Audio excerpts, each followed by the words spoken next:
नमस्ते दोस्तों, आज हम बात करेंगे एक शॉकिंग इंसिडेंट के बारे में जो एरो इंडिया 2025 में हुई है।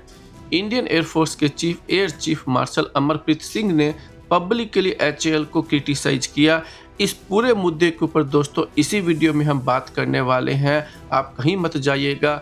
उससे पहले आपसे रिक्वेस्ट है कि आप हमारे चैनल को सब्सक्राइब कीजिए, हमारे वीडियो को लाइक और शेयर करना मत भूलिएगा और इस वीडियो को दोस्तों अंत तक जरूर देखिएगा। इस घटना की डिटेल में जाने से पहले हम आपको दोस्तों ये बता देना चाहते हैं कि ये पहली बार नहीं है, बल्कि कुछ दिनों पहले भी इंडियन एयरफोर्स चीफ ने एचएएल को क्रिटिसाइज किया था और उन्होंने उसी मीटिंग के दौरान जो भारत की लगातार गिरती हुई स्क्वाड्रन स्ट्रेंथ है उस पर रेड फ्लैग जारी किया था।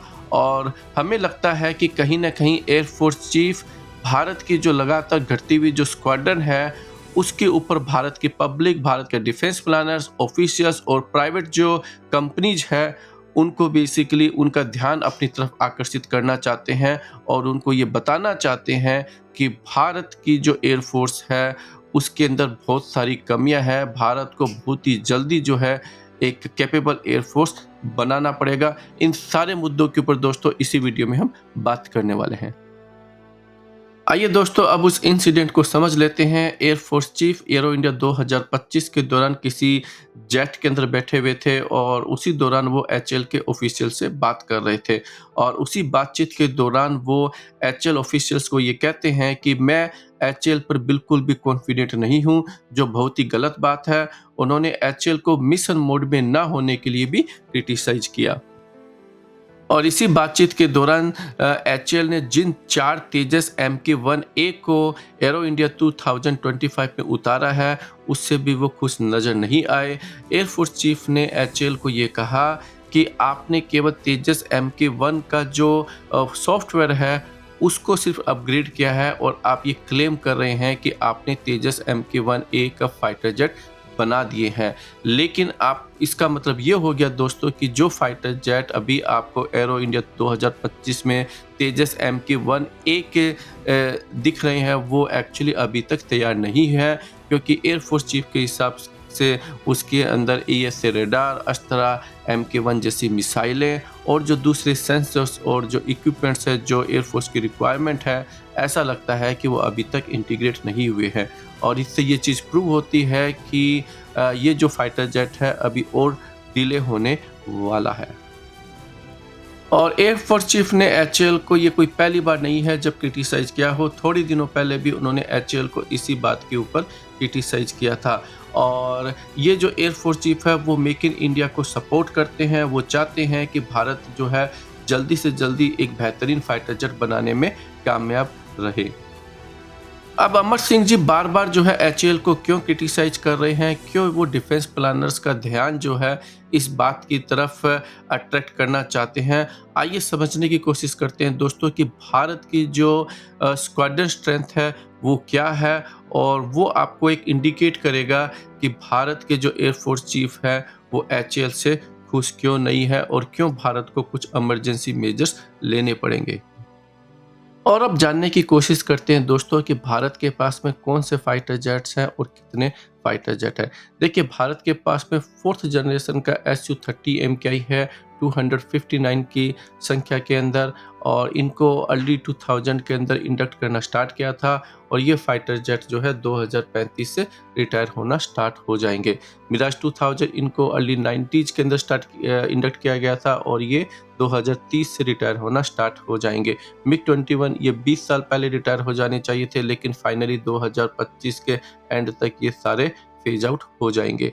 LCA MK1 ये 39 की संख्या में है। इंडियन एयरफोर्स इनको नहीं चाहती है। इंडियन एयरफोर्स जिस फाइटर जेट को चाहती है वो है टेक्निकली तेजस MK1A या फिर तेजस MK2। और इंडियन एयरफोर्स ने ये भी कहा था कुछ महीनों पहले कि जब भारत के पास में तेजस MK1A की डिलीवरी स्टार्ट हो जाएगी तो इन फाइटर जेट्स को टेक्निकली ट्रेनिंग पर्पज के लिए यूज किया जाएगा। जैगवार जो कि 120 के आसपास है ये 2030 से रिटायर होना स्टार्ट हो जाएंगे और ये बहुत ही पुराने फाइटर जेट है। टेक्निकली ये अभी तक बिल्कुल ही रिटायर हो जाने चाहिए थे। और फिर जो है मिग-29 ये भारत के पास में 64 की संख्या में है और ये भी दोस्तों 2030 से रिटायर होना स्टार्ट हो जाएँगे। अ, अगर हम Su-30 MKI की बात करते हैं तो ये 4th जनरेशन फाइटर जेट है और इसके अलावा बाकी के जो फाइटर जेट है वो टेक्निकली 4th जनरेशन से नीचे के फाइटर जेट माने जाते हैं। भारत के पास में केवल 36 रफ़ाल है जो कि 2015-16 के अंदर ऑर्डर किए गए थे और ये 4.5 जनरेशन का फाइटर जेट है। तो आप समझ सकते हैं कि भारत के पास में टेक्निकली लगभग 600 के आसपास फाइटर जेट है जिसमें से आप टेक्निकली जैगुआर और मिग-21 और या तेजस MQ-1 ये टेक्निकली रिटायर फाइटर जेट है। इनको बेसिकली भारत की एयरफोर्स नहीं चाहती है और ये बहुत ही पुराने फाइटर जेट हो चुके हैं। और बाकी के जो फाइटर जेट है दोस्तों वो भी एक्चुअली अब इनको अपग्रेड की ज़रूरत है। भारत Su-30 MKI के अपग्रेड के ऊपर काम कर रहा है और ये कहा जा रहा है कि अभी उसकी रिसर्च और डेवलपमेंट पर काम चल रहा है और 5 से 7 साल के बाद में इसका अपग्रेडेशन स्टार्ट हो जाएगा। तो इससे पता चलता है कि दोस्तों कि भारत के पास में लगभग ये 30 स्क्वाड्रन है, लेकिन अगर हम उसमें से अगर ये देखते हैं लगभग आपके 200 fighter jet technically already retired हैं और आने वाले सालों के अंदर और जो है 2035 तक और आपके 100 से 150 जो फाइटर जेट है कम से कम आपके टेक्निकली रिटायर हो जाएंगे। तो इससे लगता है कि भारत की जो एयरफोर्स है वो बहुत ही हिस्टोरिकली लो पे चल रही है। अगर हम हमारे पड़ोसी देश पाकिस्तान की बात करते हैं दोस्तों वो चाइना से उसका जो 5th जनरेशन फाइटर जेट है 2028-29 तक इंडक्ट करने वाला है। इसके अलावा वो टर्की का जो कान 5th जनरेशन फाइटर जेट है उसको भी प्रोडक्शन जो है इन हाउस करने वाला है और एक तरीके से पाकिस्तान के पास में आने वाले 5 सालों के अंदर अंदर 2 5th जनरेशन के फाइटर जेट होंगे। भारत का जो खुद का 5th जनरेशन फाइटर जेट है दोस्तों ये कहा जा रहा है कि 2036 से पहले वो प्रोडक्शन लाइन में नहीं जाने वाला है और तब तक जो है एक तरीके से पाकिस्तान की अगर एयरफोर्स के पास 5th जनरेशन फाइटर जेट आता है तो वो हमसे बेसिकली उनकी एयरफोर्स का हम पर एक तरीके से एज होगा। और वहीं पर अगर हम चाइनीज एयरफोर्स की बात करते हैं दोस्तों तो वो ऑलरेडी लगभग 250 से 300 के आसपास अपने 5th जनरेशन J-20 का प्रोडक्शन करके डिप्लॉय भी कर चुके हैं और ये कहा जा रहा है कि वो लगभग 1000 5th जनरेशन फाइटर जेट 2035 तक बना लेंगे। और इसके अलावा अभी हाल ही में खबर आई थी कि उन्होंने अपना दूसरा जो 5th जनरेशन फाइटर जेट है उसकी भी ट्रायल्स स्टार्ट कर दिए हैं और 6th जनरेशन जो है उसकी भी जो है फ्लाइंग टेस्टिंग हमें देखने को मिली थी। तो इससे पता चलता है कि हमारे जो 2 पड़ोसी देश हैं वो भारत की एयरफोर्स से आगे निकलते जा रहे हैं। खास करके चाइना की बात करते हैं तो वो हमें बिल्कुल ही हमसे आगे निकलता हुआ दिख रहा है।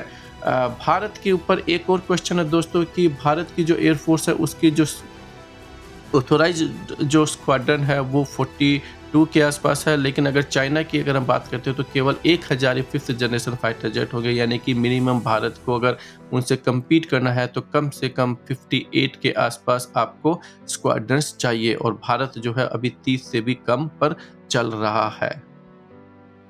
अब भारत के अंदर बहुत सारे जो डिफेंस एक्सपर्ट्स हैं वो इस चीज़ एक्सपेक्ट कर रहे हैं कि भारत को Su-57 या F-35 किसी एक को जो है परचेज करना पड़ेगा और जब तक कि भारत जो है अपना खुद का 5th generation fighter jet develop करके इंडक्ट नहीं कर लेता है।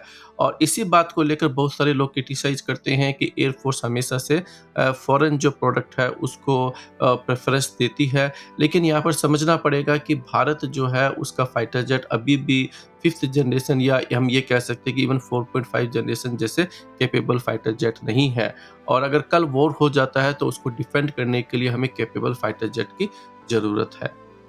आज के इस वीडियो में दोस्तों इतना ही। आप हमारे चैनल को सब्सक्राइब कीजिए और वीडियो को लाइक और शेयर करना मत भूलिएगा और अपनी ओपिनियन कमेंट सेक्शन में ज़रूर बताइए।